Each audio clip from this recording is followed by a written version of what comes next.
በምዕራባውያን የቀኝ ግዛት ሴራ ከእናቷ ጉያ ተፈልቃ የወጣች ተገንጣይ ሀገር ናት። መላው ዓለም አሁንም ቢሆን ሉዓላዊነቷን አምኖ ባይቀበልም እርሷ ግን አሻፈረኝ ስትል የራሷን ፓርላማና ሕገ መንግስት መስርታ ላለፉት 34 ዓመታት ባንዲራዋን እያውለበለበች ነፃነቷን አውጃለች። የትኛውንም የዓለም ካርታ ቢመለከቱ እችን ሀገር ፈልጎ ማግኘት ዘበት ነው።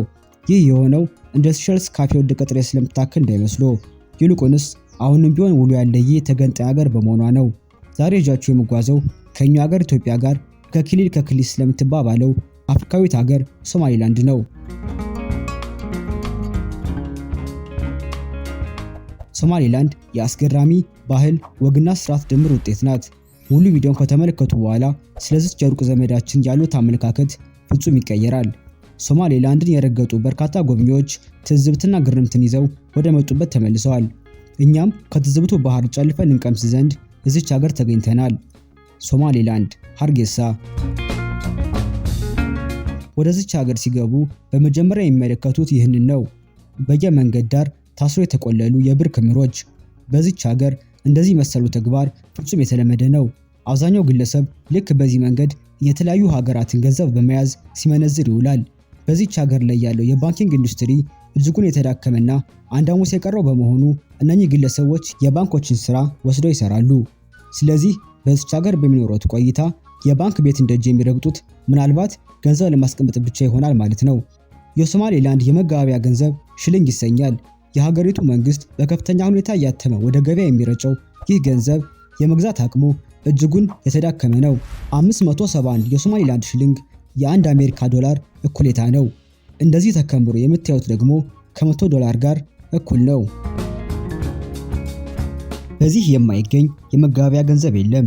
ዶላር፣ ፓውንድ፣ ዩሮ፣ የሳውዲ ሪያል ብቻ ምናልፈውት ቀን ከሌሊት የሚለፉለት የኢትዮጵያ ብር ሳይቀር እዚህ በአደባባይ በዚህ መንገድ ተቆልሎ ሲቸበቸብ ይውላል። ነገር ግን የሀገሪቱ መንግስት ከችግሩ እኩል መፍትሄውን የሚያበጀ ይመስላል። በሶማሊላንድ እነዚህ ታርጋ የመሰሉ ቁጥሮች በየቦታው ተለጥፈውና ተሰቅለው ማየት የተለመደ ነገር ነው። እነዚህ ቁጥሮች የስልክ ቁጥሮች ሲሆኑ በዚች ሀገር የሚካሄድ ማንኛውም ግብይት ክፍያ የሚፈጸመው በስልክ ነው። ወደዚች ሀገር የሚገባ ማንኛውም ግለሰብ የመጀመሪያ ስራው የሚሆነው ሲም ካርድ መውጣት ነው። ምክንያቱም በዚህ ስልክ ማለት ዋሌት ማለት ስለሆነ። የሚያደርጉትም ቀላል ነው። የትኛውንም ዕቃ ሲገዙ ወይም ከተስተናገዱ በኋላ ከእርስዎ የሞባይል ዋሌት ወደ አገልግሎት ሰጪው በመላክ ክፍያውን ይፈጽማሉ። ስለዚህ በዚህ ቴሌኮም ሁለተኛው ባንክ ነው። የሶማሊላንድ ዜጎች ለጥሬ ብር ያላቸው ፍቅር እምብዛም ነው። እንደ ሰርግ የመሰሉ ከባድ ወጪን የሚያስተናግዱ ፕሮግራሞች ከሌላቸው በስተቀር ድሮስማን ይሄን የሚያክል ረብጣ ገንዘብ ተሸክሞ ይዞራል። ከምንም በላይ ግን የሚያስገርመው እነዚህ የገንዘብ መንዛሪዎች ለመስገድም አሊያም ለግል ጉዳያቸው ከስራ ቦታቸው ሲንቀሳቀሱ ብራቸውን ካዝና ውስጥ ቆልፈው አይሄዱም። ይልቁንስ ከሰው በላይ አቧራና ፀሐይ ያሳሰባቸው ይመስል እችን ራፊ ጨርቅ ብራቸው ላይ ጣል አድርገው ወደ ጉዳያቸው ይሄዳሉ። ምክንያቱም በዚህ ብሮም መንትፎ የሚሮጥ አንዳችም ሌባ የለም። ብቻዬን ሲሰሙ ከጆሮ ላይ ስልክ መንትፎ የሚሮጠው ያ የሀገሮ ሌባ ትዝ ብሎት አልመለስም እንዳይሉ።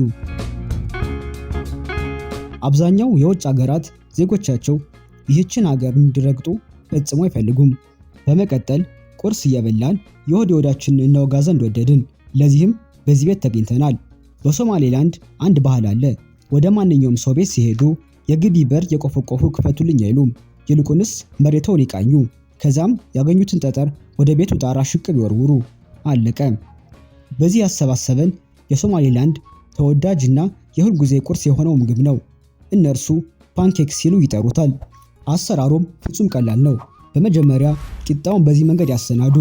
በመቀጠልም እንደ ምርጫው ስኳር በላዩ ላይ ይነስንሱና ይህንን የግመል ወተትና የሻይ ውህድ በላዩ ያፈሱበት። ከዛም ልክ እንደዚህ ያዋዱ ይመገቡ። ስለ ምግብ ካወራን አይቀር ይህንን ማንሳታችን አይቀሬ ነው። በኢትዮጵያ እንጀራ ባህላዊና አይቀሬ ምግብ ነው። ማንኛውንም ወጥ በእንጀራ እያጣቀሱ ይመገባሉ። በዚህም ልክ እንደ ማጣፈጫ ግብዓት በየማዕዱ የማይቀር አንድ የምግብ አይነት አለ። እርሱም ሙዝ ነው። አዎ ፓስታ ይስሩ ሩዝ፣ ስጋ ይስሩ ሾርባ አብሮ ማቅረቦ የማይቀር ነው። በሶማሊላንድ ሙዝ ትልቅ ቦታ አለው። ይህች ሀገር ሙዝን ወደ ውጭ በመላክ ከአፍሪካ አንደኛ ናት። ከግብፅና ከሳውዲ ቀጥሎ ትልቁ የግመል ገበያ የሚገኘውም በዚች ሀገር ሶማሊላንድ ነው። በዚህ ሀገር ባሉት ቆይታ ቢመገቡ የግመል ስጋ ቢጠጡ ደግሞ የግመል ወተት ነው። ከዚህ ውጭ ፍጹም አይታሰብም።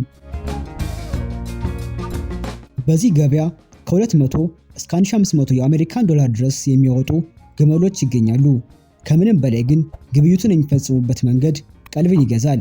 ከገዢውና ከሻጩ በስተቀር የመሸጫውን ዋጋ ማንም ያውቅ ዘንድ አይፈለግም። ስለዚህ ገንዘቦን ሲከፍሉ በዚህ መሳይ ጨርቅ እጆን ይሸፍናሉ። በመቀጠል እጆ እስከሚገነጠል ድረስ ልክ እንደዚህ እየነቀነቁ ግብይቱን ያጸድቃሉ። ሶማሌላንድ የግርምት ሀገር።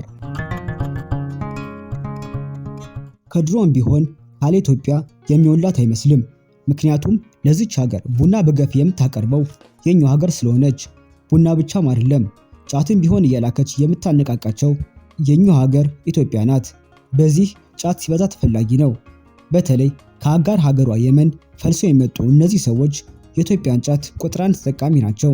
ስጥ ይሰጣል በሚለው የሀገሬ ብሂል መሰረት እነዚህ ሁለቱ ሀገሮች ለጋራ ጥቅም ሲሉ ጥምረት ከፈጠሩ ሰንበትበት ብለዋል። ለዚህም ሲባል ዓለም የሀገርነት ማረጋገጫ ማህተም ያልመታችላትን ሀገር ኢትዮጵያ ሉዓላዊ ስትል ተቆልጳጵሳ ይዛለች። ፍቅራቸውን ያጽናላቸው እያልን የዛሬውን ቪዲዮ በምርቃት ጨረስን። ውድ ተመልካቾቻችን በየዓለም ጫፍ እያሰስን ግሩም የሆኑ ቪዲዮዎችን ስለምናደርሶ ሰብስክራይብ በማድረግ ቤተሰብነቱን ያረጋግጡ። ቪዲዮውን ከወደዱት ላይክ አድርገው ያሳውቁን። ለሐሳብ ላስተያየቶ ኮሜንት መጻፍ እንዳይረሱ። በቀጣይ በሌላ አሪፍ ቪዲዮ እስከምንገናኝ ድረስ ሰላም ቆዩልኝ።